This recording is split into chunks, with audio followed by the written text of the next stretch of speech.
Get ready for one history-making reunion. It's all about a giant star and a wild car that took the world of cinema by storm. There was absolutely nothing like it on the road.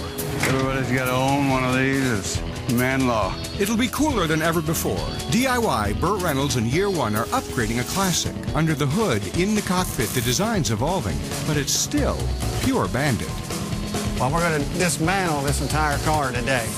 We're going to have a lot of fun. He's bound and down.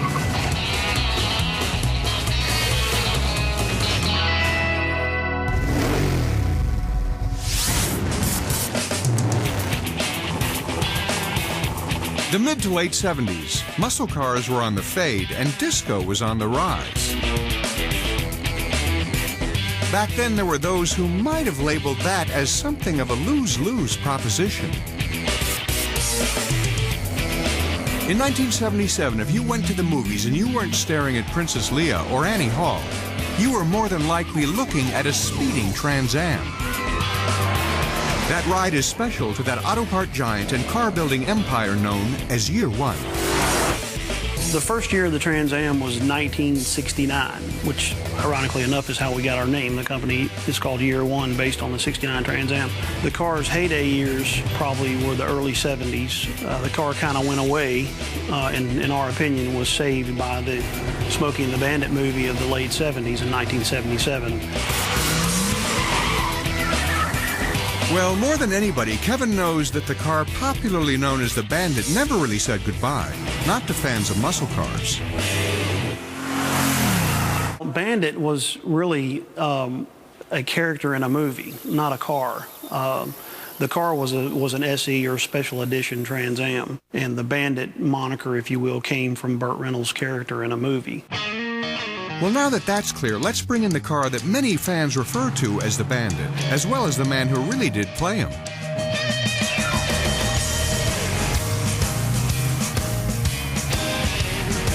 Hi, guys.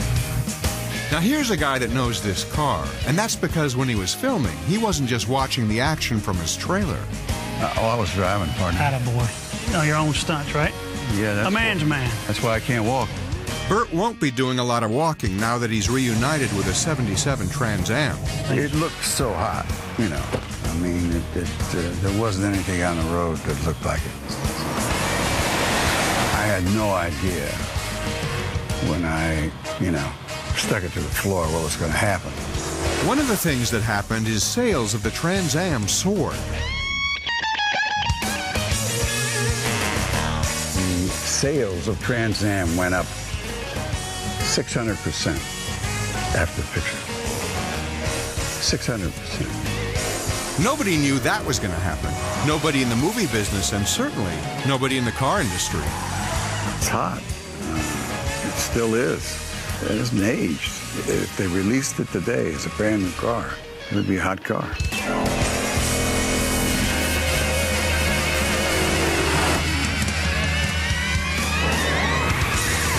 I think the exact idea is to have the old Bandit car, but it's now, it's very now.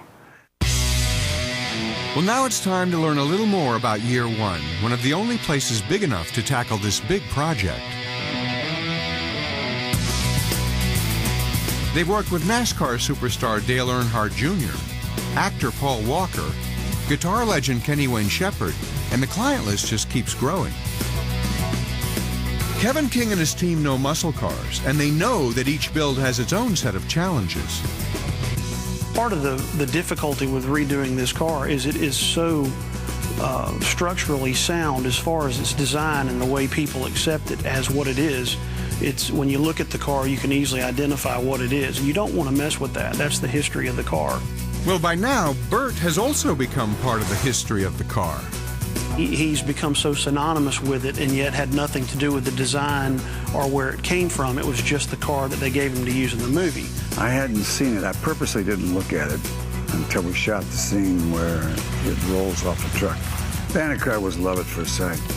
What we'll do now, like we said, is we're going to talk about 77s and 79s, different noses, different tail ends, different interior packages.